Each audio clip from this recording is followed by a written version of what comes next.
1926 में अपनी book psychopathology of everyday life में सिगमंड फ्रॉइड ने सबसे पहले डिफेंस मैकेनिज्म्स का कॉन्सेप्ट दिया है और उसके 20 साल बाद 1946 में फ्रॉइड ही की बेटी एना फ्रॉइड ने उनको रिफाइन की है, उनको फर्दर स्ट्रॉन्ग किया है in terms of explanation and examples.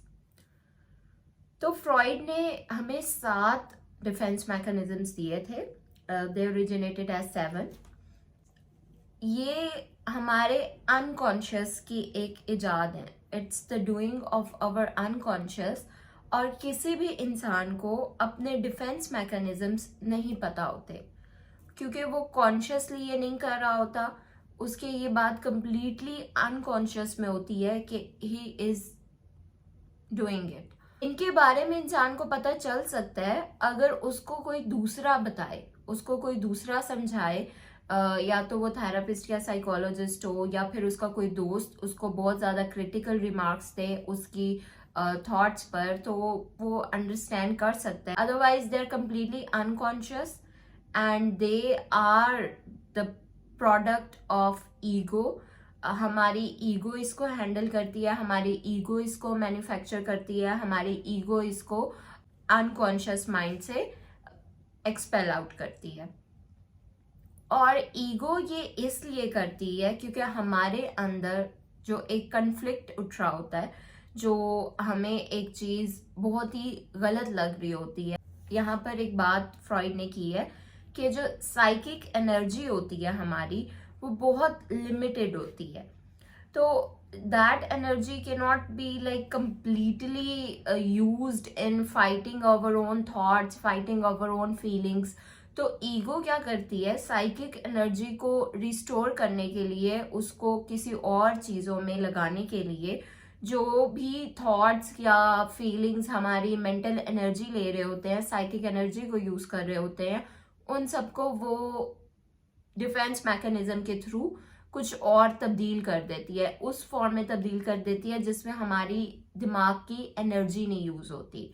और दूसरा, वो तमाम थॉट्स, फीलिंग्स जो हमें एंजाइटी ला सकते हैं, हमें परेशान कर सकते हैं, हमारी लाइफ में ट्रबल ला सकते हैं, उन सबको ईगो अनकॉन्शियसली डिफेंस मैकेनिज्म्स बनाती है। डिफेंस मैकेनिज्म्स कंप्लीटली नॉर्मल होते हैं। ऐसे नहीं है कि कोई भी पर्सन अगर वो एग्जिबिट कर रहा है तो इट मीन्स कि वो एक साइकेट्रिक का पेशेंट है। They are completely perfectly normal और ये किसी को भी हो सकते हैं। इसके अलावा डिफेंस मैकेनिज्म से एक पर्सन की थॉट प्रोसेसेस को, उसकी लाइफ को बहुत ज़्यादा आप अंडरस्टैंड कर सकते हो। If you understand somebody's defence mechanisms, it's like understanding them.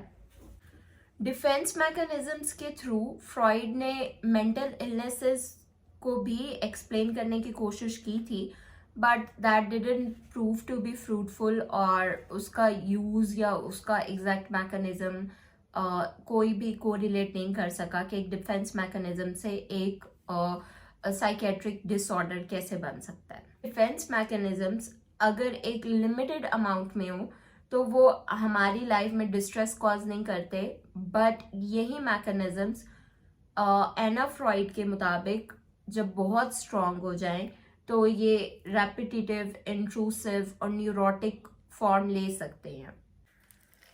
तो जितने भी डिफेंस मैकेनिज्म्स हैं ये इंसान के लिए फ़ायदेमंद होते हैं और सोसाइटी के लिए हार्मलेस होते हैं। कभी भी इससे सोसाइटी को कोई भी फ़र्क नहीं पड़ता क्योंकि ये एक नॉर्मल नेचुरल फिनोमेना है और हर इंसान करता है। और इसमें इंसान का फ़ायदा होता है कि उससे एंजाइटी नहीं होती और सोसाइटी का कोई भी नुकसान नहीं होता।